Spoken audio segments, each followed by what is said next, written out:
शहर के कॉलेज में पढ़ने वाला अमित छुट्टियों में अपने गांव आया तो उसकी माँ बोली, मेरी सहेली चंदा आई थी। वह और उसकी बेटी रंभा तुझे बहुत याद कर रही थी। वह कह गई है कि तू जब गांव आए तो उनसे मिलने उनके गांव आ जाए, क्योंकि रंभा अब तेरे साथ रहकर अपनी पढ़ाई करेगी। ये सुनकर दूसरे दिन ही अमित अपनी माँ की सहेली चंदा से मिलने उनके गांव चला गया था। जब अमित वहां पहुंचा तो चंदा और उनके घर के सभी लोग खेतों पर गए हुए थे। घर पर रंभा अकेली थी। अमित को देखकर वह बहुत खुश हुई थी। रंभा बेहद खूबसूरत थी। उसने जब शहर में रहकर अपनी पढ़ाई करने की बात कही तो अमित उससे बोला, तुम मेरे साथ रहकर शहर में पढ़ाई करोगी तो वहां पर तुम्हें शहरी लड़कियों जैसे कपड़े पहनने होंगे, वहां पर यह चुन्नी मुन्नी का फैशन नहीं है। कहकर अमित ने उसकी चुन्नी हटाई तो उसके हाथ रंभा के सुडौल उभारों से टकरा गए। उसकी छुअन से अमित के बदन में बिजली की कट जैसा झटका लगा था। ऐसा ही झटका रंभा ने भी महसूस किया था।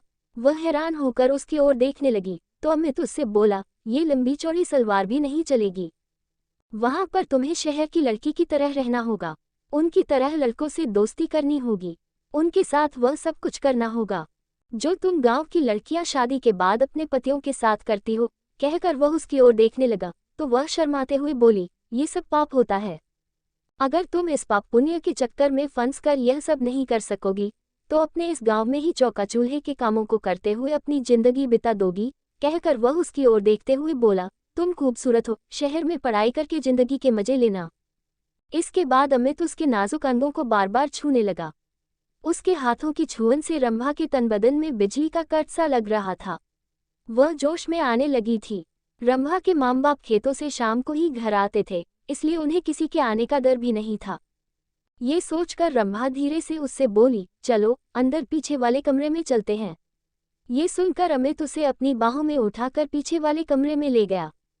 कुछ ही देर में उन दोनों ने वह सब कर लिया जो नहीं करना चाहिए था। जब उन दोनों का मन भर गया तो रंभा ने उसे देशी घी का गर्मागर्म हलवा बनाकर खिलाया। हलवा खाने के बाद अमित आराम करने के लिए सोने लगा। उसे सोते हुए देखकर फिर रंभा का दिल उसके साथ सोने के लिए मचल उठा। वह उसके ऊपर लेटकर उसे चूमने लगी तो वह उससे बोला, तुम्हारा दिल दोबारा मचल उठा है क्या? तुमने मुझे प्यार का चस्का जो लगा दिया है। रंभा ने अमित के कपड़ों को उतारते हुए कहा। इस बार वे कुछ ही देर में प्यार का खेल खेलकर पस्त हो चुके थे, क्योंकि कई बार के प्यार से वे दोनों इतना थक चुके थे कि उन्हें गहरी नींद आने लगी थी। शाम को जब रंभा के माँ बाप अपने खेतों से घर लौटे तो अमित को देखकर खुश हुए। रंभा भी उसकी तारीफ करते नहीं थक रही थी। वह अपने माँ बाप से बोली, अब मैं अमित के साथ रहकर ही शहर में अपनी पढ़ाई पूरी करूंगी। ये सुनकर उसके पिताजी बोले, तुम कल ही इसके साथ शहर चली जाओ। वहां पर खूब दिल लगाकर पढ़ाई करो। जब तुम कुछ पढ़ लिख जाओगी तो तुम्हें कोई अच्छी सी नौकरी मिल जाएगी, तुम्हारी जिंदगी बन जाएगी। फिर किसी अच्छे घर में इसकी शादी कर देंगे। आजकल अच्छे घरों के लड़के पढ़ी लिखी बहू चाहते हैं। रंभा की माँ ने कहा तो अमित बोला, मैं दिन रात इसे पढ़ाकर इतना ज्यादा होशियार बना दूंगा कि फिर यह अच्छे अच्छे पढ़े लिखों पर भारी पड़ जाएगी। उद्धरण उद्धरण। रंभा की माँ ने अमित के लिए खाने को अच्छे अच्छे पकवान बनाए। खाना खाने के बाद बातें करते हुए उन्हें जब रात के 10 बज गए तब उसके सोने का इंतजाम उन्होंने ऊपर के कमरे में कर दिया।